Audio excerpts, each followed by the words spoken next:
நீங்க சொன்ன வெளியேறியவர் பேரே உச்சரிக்க மாட்டீங்களா? பேர் வாங்க வைத்தவர்கள் நாங்கள் எங்க கட்சியில, அதனால வெளியேறியவர். திமுக தலைவர் ஸ்டாலின் அவர்களை கூட அண்ணன் திரு ஸ்டாலின் அப்படின்னு நீங்க சொல்றீங்க. அண்ணாமலை அவர்கள் பேரே கூட உச்சரிக்க மறுக்கிறீங்களே. அவருக்கு இஸ் a failed person. கட்சி 3 வருடங்கள் முழுவதுமாக அவரிடம் கொடுத்தது. அப்ப பொன்னாரோ நானோ யாருமே அந்த இடத்தை ஏன் அண்ணாமலைக்கு கொடுக்குறீங்கன்னு கேட்கல. நாங்க இன்னைக்கு முட்டு கொடுத்தேன்னு சொல்றாரு கட்சியை. விட்டு கொடுத்த கட்சியை முட்டு கொடுத்தேன்னு சொன்னா நாங்கெல்லாம் எனக்கு யாருன்னு நான் இவ்வளவு ஆதங்கங்களையும் இவ்வளவு வருத்தங்களையும் உள்ளுக்குள்ளேயே வச்சிருந்தீங்களா நீங்க எல்லாரும்? பின்ன வைக்காம மத்திய தலைமை என்பது ஒரு பலமான தலைமை. 22 மாநிலங்களை ஆட்சி செய்து கொண்டிருக்கின்ற தலைமை. மேற்கு வங்கம் போன்ற இடங்கள்ல மம்தா பானர்ஜி தூக்கி வீசிய தலைமை. அவங்க ஏன் இத போனவரை பத்தி கவலைப்படணும்? அதை பத்தியே முக்கியத்துவம் அவங்க கொடுக்கணும். இடையில சில பேர் வந்தார்கள், இடையிலேயே போனார்கள். அண்ணாமலை அவர்கள் போனதுக்கு பிறகு பாஜக தமிழகத்துல இல்ல, பாஜகவோட எதிர்காலமே இல்ல அப்படின்ற ஒரே நாள்ல 10 லட்சம் பேர் சேர்றாங்க. இப்போ வரைக்கும் ஒரு 18 லட்சம் பேர் இருக்காங்க அப்படின்ற 18 லட்சம் பேருக்கு மேல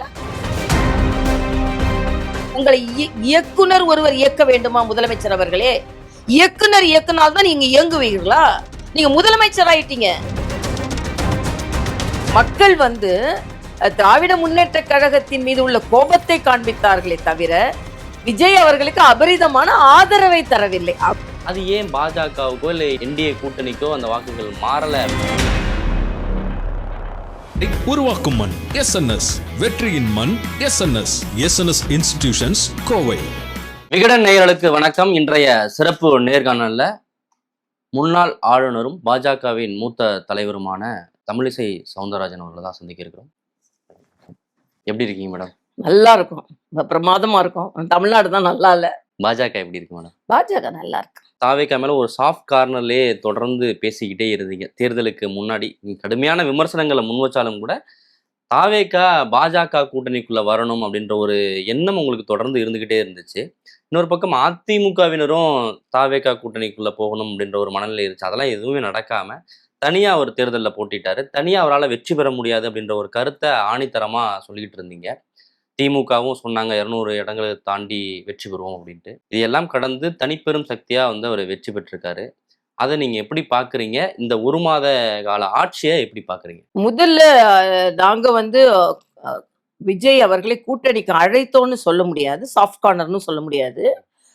தமிழ்நாடு மக்களோட வாழ்க்கை சாஃப்டா இருக்கணும்ன்றதுக்காக ஓட்டுகள் பிரிந்து விடக்கூடாது என்ற ஒரு அக்கறை இருந்தது. ஏன்னா திமுக அவங்க நினைச்ச மாதிரியும் அவங்க வெளிப்படுத்தி கொண்ட மாதிரி 200க்கு 200 அவங்க வாங்குற மாதிரி ஒரு தோற்றத்தை கொண்டு வரும் பொழுது எதிர் ஓட்டுகள் பிரிந்து விடக்கூடாது அப்படின்னு அந்த ஒரு எண்ணம் எல்லாருக்கும் இருந்து, அதனாலதான் இந்த விஜய், அதிமுக, பாஜக ஓட்டுகள் எல்லாம் எதிர்ப்பு ஓட்டுகள் பிரிந்து விடக்கூடாது என்ற அக்கறையினால் சொல்லப்பட்ட வார்த்தைகள். அது தனிப்பெரும் கட்சியாக உருவெடுத்திருக்கிறார்கள் என்று சொன்னீர்கள், ஆனால் தனி பெரும்பான்மை கட்சியாக உருவெடுக்கவில்லை. அப்ப மக்கள் திராவிட முன்னேற்ற கழகத்தின் மீது உள்ள கோபத்தை காண்பித்தார்களே தவிர விஜய் அவர்களுக்கு அபரிதமான ஆதரவை தரவில்லை. அபரிதமான ஆதரவை தந்திருந்தார்கள் என்றால் கம்யூனிஸ்ட்கள்ட்ட இருந்தும், விடுதலை சிறுத்தைகள்ட்ட இருந்தும், காங்கிரஸ்ல இருந்தும் கேட்டு கேட்டு வாங்கி ஆட்சி அமைக்கக்கூடிய நிலை வந்திருக்காது. 120 125 கொடுத்திருந்தா அறுதி பெரும்பான்மைன்னு சொல்லலாம். மக்கள் கோபப்பட்டார்கள், வாக்களித்தார்கள். ஆனா இவங்களை முற்றிலுமாக ஏற்றுக்கொள்ளவில்லை. அதனால் இவர்களுக்கும் அப்படி எல்லையில பார்டர்ல கொடுத்திருக்காங்கன்னு தான் நம்ம எடுத்துக்கொள்ள வேண்டும். திமுக ஆட்சியின் மீதான அந்த எதிர்ப்பு தான் விஜய் அவர்களுக்கான வாக்குகளா மாறி இருக்கு அப்படின்ற ஒரு விஷயத்த சொல்றீங்க. அது ஏன் பாஜகவுக்கோ இல்ல என்டிஏ கூட்டணிக்கோ அந்த வாக்குகள் மாறல? இது நல்ல கேள்வி. இந்த கேள்வி நீங்க கேட்பீங்கன்னு எங்களுக்கும் தெரியும். அதனாலதான் நாங்க அந்த எதிர்ப்பு ஓட்டு எங்களுக்கு வரும் அப்படி நினைத்துதான் நாங்க தீவிரமா பணியாற்றினோம். இன்னும் சொல்ல போனா திமுகவை நாங்கள் அதிகமாக எதிர்வினை ஆற்றினோம். நாங்க சொன்ன அந்த எதிர்வினைகள் திராவிட முன்னேற்ற கழகத்தின் மீது நாங்க சார்ஜ் ஷீட்டே நாங்க ரிலீஸ் பண்ணோம். இது எல்லாமே விஜய் அவர்களுக்கு சாதகமாக போய்விட்டது. 1. 2வது, அவர்களின் சினிமா பிரபலம். விஜய் அவர்கள் சில யுக்திகள், உதாரணத்திற்கு இந்த காலத்துல நம்ம எல்லாம் தளத்துல வேலை செய்து கொண்டிருக்கும்போது அவங்க இணையதளத்துல வேலை செய்து கொண்டிருந்தாங்க. நீங்க இணையதளத்துல வேலை செய்யல? இல்ல, அவ்வளவா இல்ல, அந்த அளவுக்கு இல்ல. அவங்க சொன்ன மாதிரி இல்ல. அவங்க ஒரு 36 லட்சம் குரூப்ஸை ஃபார்ம் பண்ணியிருக்காங்க. வார் ரூம்ல, நம்ம வார்ல இருக்கும்போது அவங்க வார் ரூம்ல எல்லா கதையும் முடிச்சுட்டாங்க.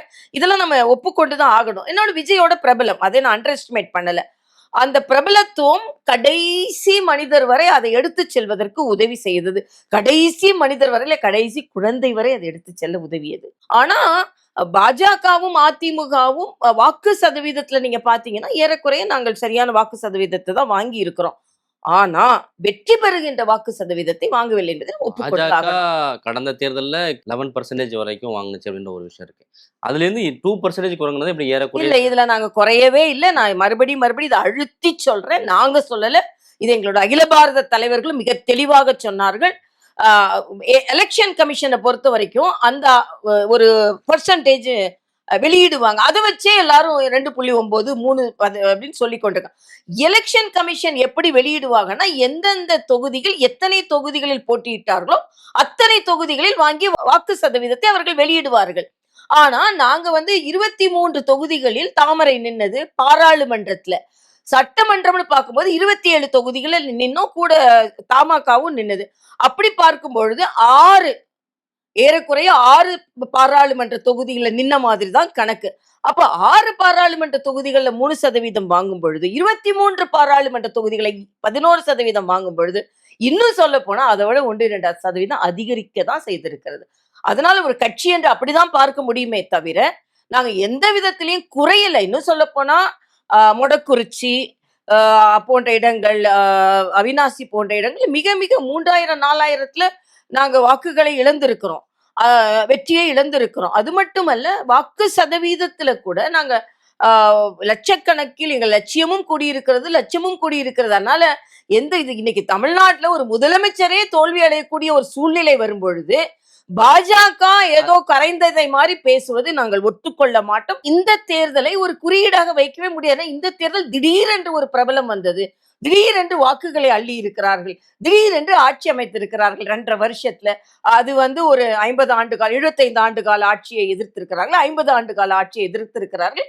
அதனால இந்த தேர்தலை ஒரு குறியீடாக வைத்து இந்த கட்சி பலவீனமாய் போயிடுச்சு, இந்த கட்சி பலம் ஆயிடுச்சு, இந்த தேர்தலை வைத்து சொல்ல முடியும். ஏன்னா அரசியல்ல நாமெல்லாம் ஒரு கன்வென்ஷனல் பாலிடிக்ஸ் பண்ணி கொண்டு இருக்கும் பொழுது அன்கன்வென்ஷனல் டைப் ஆஃப் ரீச் அவங்க செய்து கொண்டிருந்தார். இதை எல்லாரும் கணிக்க தவறினாங்க அப்படின்றதுதான் என்னோட கருத்தும். நாங்க தான் இதை ஒத்துக்கொள்கிறோம், எல்லாருமே தான் ஒத்துக்கொள்கிறோம். இப்ப நானே மயிலாப்பூர்ல ஃபீல்டுல அவங்க பிரசன்ஸ் ரொம்ப இல்லாத மாதிரி தான் இருந்தது. அதனால எல்லாருமே என்டிஏவும் இண்டி தான் அடிச்சுக்கிட்டோமே தவிர இவங்களை இன்னும் சொல்ல போனா 2 பேரும் தீவிரமா போட்டி போட்டது இவங்க இடையில புகுந்து வருவதற்கு கூட வாய்ப்பா கண்ணுக்கே இருந்தது. தெரியல அவங்க ஃபீல்டுல இருந்தது.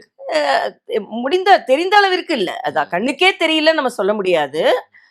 ஆனா ஒரு தேர்தல் அளவிற்கு அவங்க புலப்படவில்லை. திமுக சொல்ற மாதிரி அவங்க ரீல்ஸை வச்சு ஆட்சியை பிடிச்சிட்டாங்க, இது நடக்கிறது ஒரு ரீல்ஸ் ஆட்சி, இன்ஸ்டாகிராம் மூலமா ஆட்சியை பிடிச்சிட்டாங்கன்ற அதே கருத்து தான் நீங்களும் சொல்றீங்களா? இல்ல இது எல்லாருக்கும் உண்டு, எல்லா அரசியல்வாதிகளுக்கு இருக்கக்கூடிய கருத்து தானே.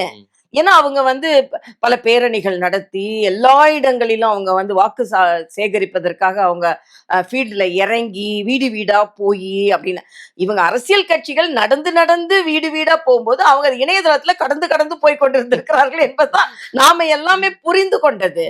அதனால அதே பிளாட்ஃபார்ம் உங்களுக்கும் இருக்கு, நீங்களும் நிறைய விளம்பரங்கள் பண்ணீங்க. ஏன்னா 2014ல இதே சோசியல் மீடியா வச்சுதான் பாஜக தேசிய அளவுல ஆட்சியை பிடிச்சிச்சு.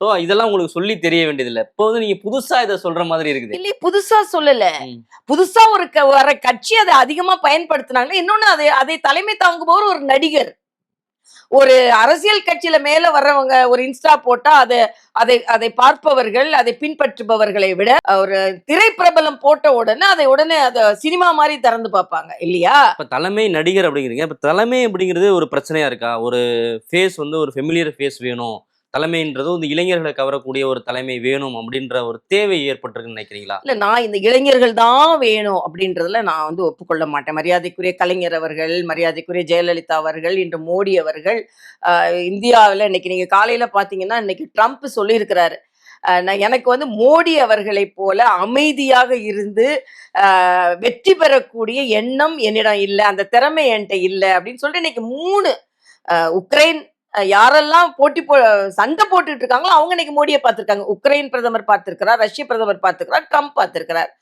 ட்ரம்ப் சொல்றாரு அவர் அளவுக்கு திறமை என்கிட்ட இல்லை அப்படின்னு. நான் அதனால வயதை வைத்து மட்டுமே ஒன்றை நான் கணக்கிட மாட்டேன்.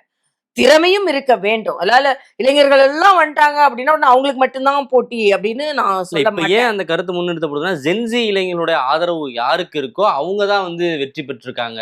இப்ப ஜென்சி இளைஞர்களுடைய அந்த மனநிலை தான் இந்த தேர்தல் முடிவுகள்ல எதிரொலிச்சிருக்கு அப்படின்ற ஒரு கருத்தை இல்ல, முன்வைக்கிறாங்க. இளைஞர்களை வந்து நம்ம புறந்தள்ள முடியாது. இளைஞர்களோட அவங்களுக்கு வாழ்க்கையை யாரு குடுக்குறா, எத மாதிரி குடுக்குறாங்க அப்படின்றதுதான். மரியாதைக்குரிய பாரத பிரதமர் அவர்களுக்கு அளவிற்கு இளைஞர்களுக்காக ஒரு திட்டம் கொடுத்த பிரதமரை நான் இதுவரைக்கும் பார்த்ததே இல்ல. அதனால இளைஞர்களை யார் பாதுகாத்து கொண்டு வருகிறார்கள் என்று இளைஞர்களுக்கு தெரியும். ஆனா சினிமா பிரபலத்துவம் என்பது சற்று அதிகமானதுதான். அந்த அதிகமானது வந்து வாக்குகளாக மாறுமா மாறாதா அப்படின்ற ஒரு மிகப்பெரிய கேள்விக்குறி எல்லார் மனதிலும் இருந்தது. ஒரு சாரார் வாக்குகள் ஆகாதுன்னு சொன்னாங்க, ஒரு சாரார் வாக்குகள் ஆகும்னு சொன்னாங்க. அவங்களுக்கே கூட இந்த நம்பிக்கை வரல. ஆனா வாக்குகளாகி இருக்கிறது. ஆனா இந்த ஒரு தேர்தல் மட்டும்தான் வருங்கால தேர்தல் இப்படிதான் இருக்கும் அப்படின்னு சொல்ல முடியாது. இப்ப தேர்தல் தோல்விக்கு வந்து நாங்க இன்ஸ்டாகிராம், சோசியல் மீடியாவில் வந்து கவனம் செலுத்தாம களத்துல மட்டுமே பயணிச்சிட்டோம் அப்படின்ற ஒரு கருத்தை நீங்க முன் வச்சீங்க. ஆனா மிக முக்கியமான ஒரு காரணமா சொல்லப்படுது, பாஜகவுல அண்ணாமலை அவர்களுக்கு முக்கியத்துவம் தரப்படல. அவரை வந்து புறக்கணிச்சிருந்தாங்க. அவரை வந்து இளைஞர்கள் ரொம்ப ஆதரிச்சாங்க. அவருடைய வருகை எதிர்பார்த்தாங்க. தேர்தல்ல நேரடியா போட்டியிடணும் அப்படின்னு சொல்லி விரும்புனாங்க. ஆனா இங்க இருக்கக்கூடிய தலைவர்கள் அவரை வந்து ஓரம் கட்டி வச்சுட்டாங்க. அதுதான் பாஜக கூட்டணி எடுபடாமல் போனதற்கான காரணமா சொல்றாங்களே. இதற்கு பல தலைவர்கள் இதற்கு பதில் சொல்லிவிட்டாங்க. நீங்க சொன்ன வெளியேறியவர் பேரே உச்சரிக்க மாட்டீங்களா? வெளியேறியவர். ஏன்னா நான் பேர் வாங்க வைத்தவர்கள் நாங்கள் எங்க கட்சியில. அதனால வெளியேறியவர். இல்ல இப்ப தனி ஸ்டாலின் தனி அவருடைய பேரை கூட வந்து தனி அண்ணன் திரு ஸ்டாலின் இல்ல, சொல்றீங்க. தனி ஹெலிகாப்டர் கொடுத்து 80 தொகுதிகளுக்கு மேல போக வைத்து, அப்ப அந்த பிரச்சாரம் எடுபடலையா? ஒன்று. இன்னொன்று, அவரே எங்களோட மாநில தலைவரும் சொல்லிட்டாங்க. எங்கள் அகில பாரத மகளிர் அணி தலைவர் வானதி அவர்களும், அவங்களும் எல்லாருமே நாங்க எல்லாம் கோர் கமிட்டியில இருந்தனால அவங்க தெளிவா சொல்லிட்டாங்க. அவர் வந்து போட்டி போடுவதற்கு விருப்பம் இல்லை என்று சொல்லிவிட்டு போட்டி போடல. நாங்க புறந்தள்ளின மாதிரி ஒரு கதையை ஏற்படுத்தி கொண்டிருக்கிறார். அதை பத்தி நான் சொல்ல விரும்பல. எங்க கட்சியில ஒரு புரோட்டோகால் இருக்கு. கட்சியில கான்ஸ்டிடியூஷன் ஒண்ணு இருக்கு. 10 ஆண்டுகள் ஆன பிறகுதான் ஒருத்தர் மாநில தலைவரா ஆக முடியும். அப்போ ஒரு இளைஞர் வந்திருக்கிறார், அவர் சரியாக பணியாற்றுவார் என்று இன்னைக்கு சொல்றீங்கல்ல புறந்தள்ளினாங்களா அப்படின்னு. ஆனா அன்னைக்கு எங்களோட கட்சியோட கட்டமைப்பை கூட புறந்தள்ளி விட்டு அவருக்கு மாநில தலைவராகும் வாய்ப்பை கொடுத்து 3 ஆண்டுகள் முழு சுதந்திரமும் கொடுத்து, கூட்டணியை முடிவு செய்வதற்கு கூட அவருக்கு சுதந்திரம் கொடுத்து, ஏன்னா நான் அதே மாநில தலைவரா இருந்த நபர் தான். முழு சுதந்திரத்தை கொடுத்து எல்லாம் கொடுத்த பின்பும் ஏன் உங்களால் சாதிக்க முடியவில்லை? இன்னைக்கு இவ்வளவு செய்யறேன்னு சொல்றீங்கல்ல, கட்சி தலைவராக இந்த திட்டத்தை உங்க தனி அமைப்பு நாங்க இந்த திட்டத்தை செய்யறோம், இவ்வளவு பேரை நாங்க ஈர்க்கிறோம்னு சொன்னது கட்சி முழுவதுமாக உங்களுக்கு அத்தனை கட்டமைப்போடு உங்களுக்கு அதை கொடுத்தது. அதை நீங்க வந்து ஏமாற்றினீர்கள் என்றுதான் என்னால சொல்ல முடியுமே தவிர மற்றபடி இதுல சொல்ல வேண்டியது ஒன்றுமே இல்லை. இந்த இயக்கம் ஒரு ஆலமரம் போன்ற இயக்கம். சில இலைகள் விழுவதினால் இந்த இயக்கம் நிச்சயமாக பட்டு போகாது, துளிர்த்து துளிர்த்து தான் வரும். அதனால என்னை பொறுத்த மட்டும், ஏன்னா நான் இந்த இயக்கத்துல 28 ஆண்டுகளாக இருக்கிறோம். ரமேஷ் அவர்கள் கொலையுண்ட போகும்போது அந்த ரத்த வெள்ளத்துல அவரை பார்த்த எதுக்கு? பாஜகவில் பணியாற்றினார் என்பதற்காக. பாடி சுரேஷ் ஒரு குழந்தை, அவர் 2 பெண் குழந்தைகள், அவர் பார்க்க போற நேரத்துல அவரை வெட்டி கொன்றார்கள். இப்படிப்பட்ட சவாலால் வந்த இயக்கம் இது. பாஜக வாக்கு சதவீதத்தை மட்டுமே வைத்து பாஜகவின் வளர்ச்சியையோ பலத்தையோ எதிர்கொள்ள முடியாது. ஏன்னா மேற்கு வங்காளத்தில் எங்களால் வெற்றி பெற முடிகிறது, திரிபுராவில் எங்களால் வெற்றி பெற முடிகிறது.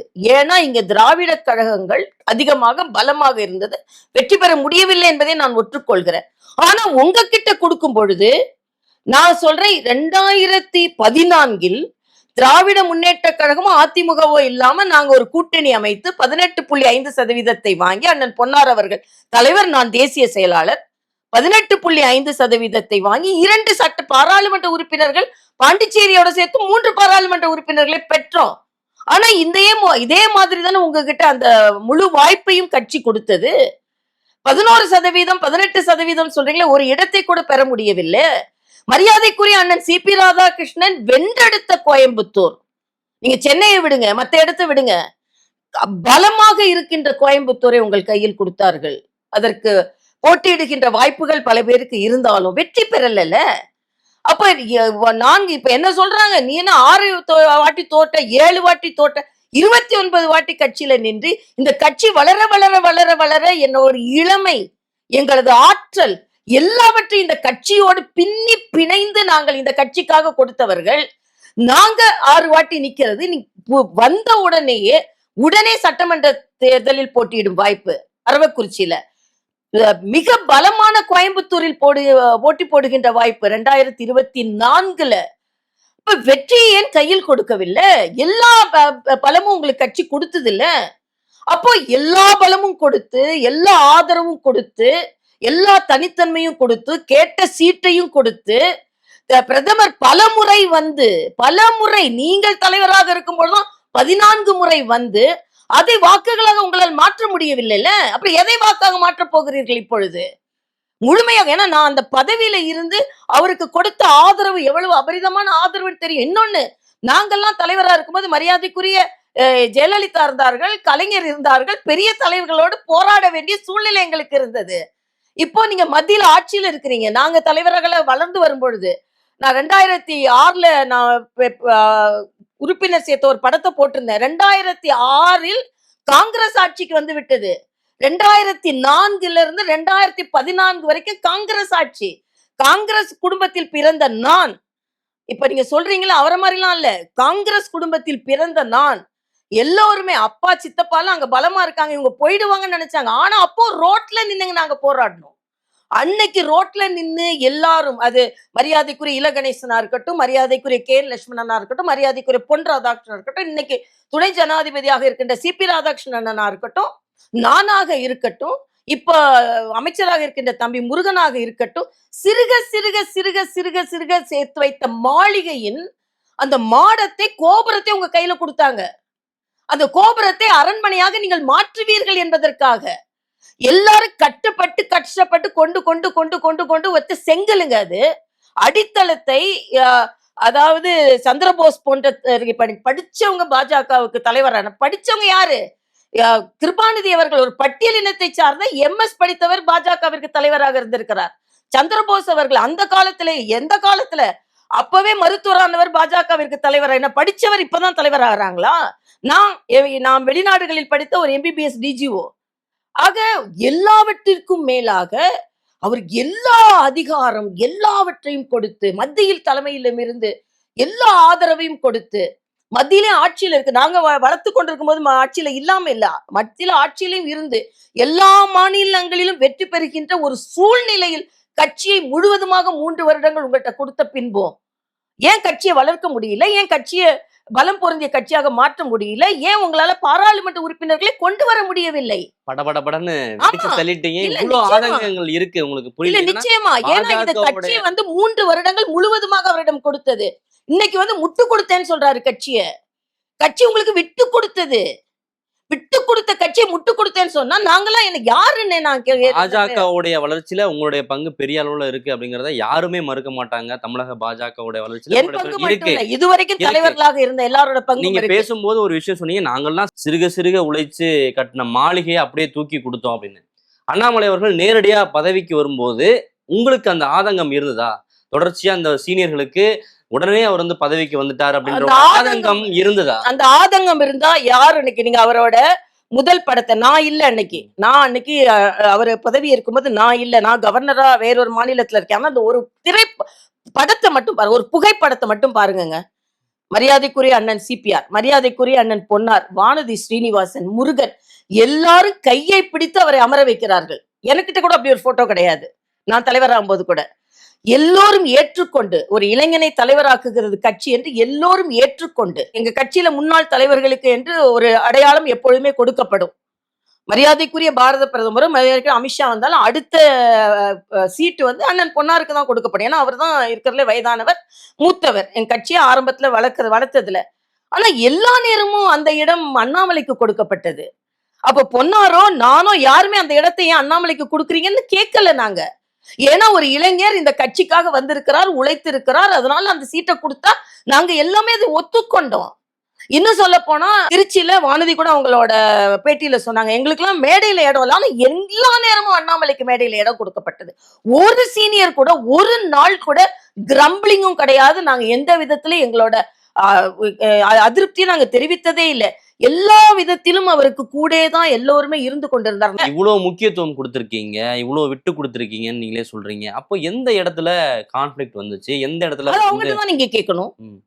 நீங்க யாரு வெளியே போனாங்க அவங்க வெளில போனவங்க என்ன சொல்றாங்கன்னா, புறக்கணிக்கப்பட்ட எனக்கான இது அதுதான் தரல நீங்க அப்படின்னு என்ன விதத்துல புறக்கணிக்கப்பட்ட இதெல்லாம் இல்லையான்னு கேட்க சொல்லுங்க. அவரு 2 புறக்கணிக்கப்பட்ட திராவிட கட்சிகளையும் கடுமையா எதிர்த்தார் மேடம். நீங்க சொல்ற அதே 2 எல்லாருமே- திராவிட கட்சிகள் தான் உங்களுக்கான ஸ்பேஸ வந்து கொடுக்கல. அவர் வந்தோடனே 2 இல்ல, திராவிட இல்ல, கட்சிகளையும் கடுமையா 2014 யாரு 14 யார் கூட நாங்க போட்டி போட்டோம்? அது பதில் சொல்லிட்டு இந்த கேள்வி கேளுங்க. 2014 நாங்கள் யார் கூட போட்டி போட்டோம் கேளுங்க, அப்புறம் நீங்க கேள்வி பதில் சொல்லுங்க. இந்த கேள்வியை கேளுங்க.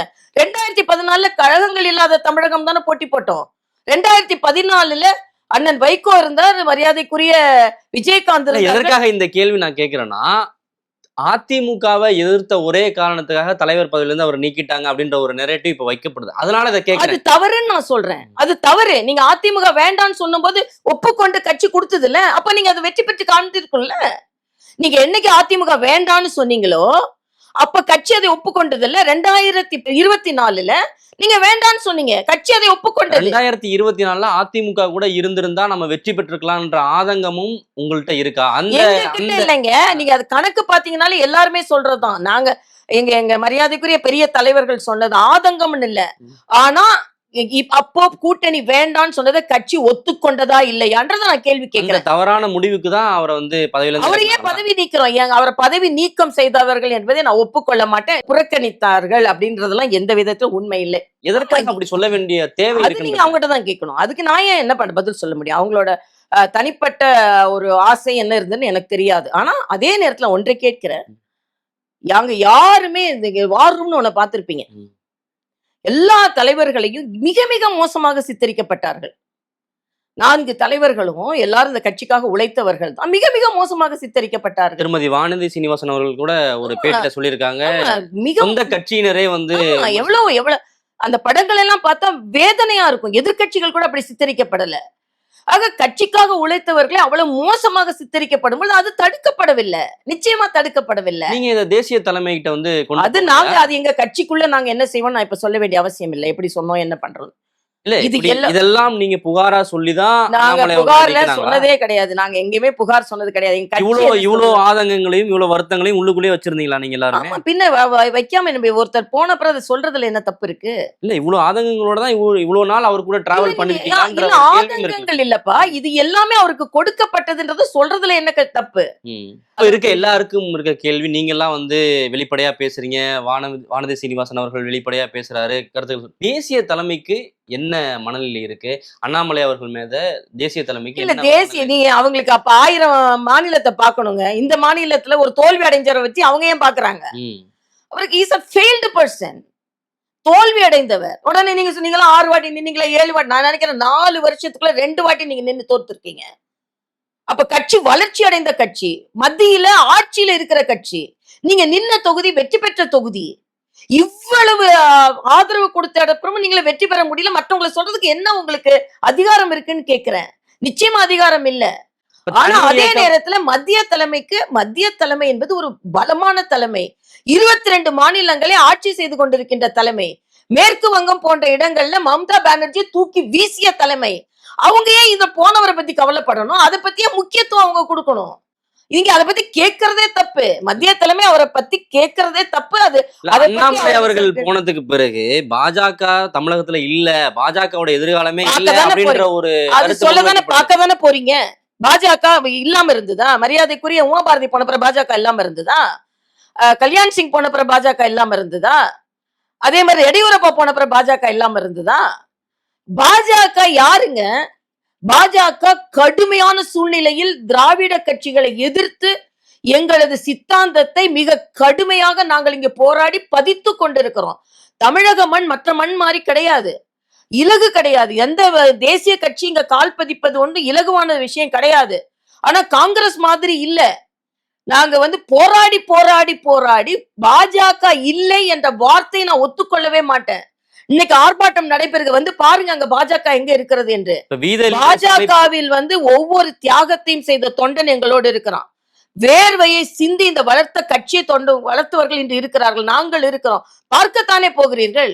பாஜக ஒருவர் இல்லாமல் பாஜக இல்லை என்ற வார்த்தை நான் வார்த்தைக்கு கூட ஒத்துக்கொள்ள மாட்டேன். தெரியுமா? வார்த்தைக்கு கூட ஒத்துக்கொள்ள மாட்டேன். ஒரே நாள்ல 10 லட்சம் பேர் சேர்றாங்க. இப்ப வரைக்கும் ஒரு 18 லட்சம் பேர் இருக்காங்க அப்படின்ற சரி, ஒரு கருத்து 18 எல்லாம் லட்சம் பேருக்கு மேல மீட்டர் 50 லட்சம். சரி, 50 லட்சத்தை அப்போ உங்களோட லட்சியம் லட்சியமா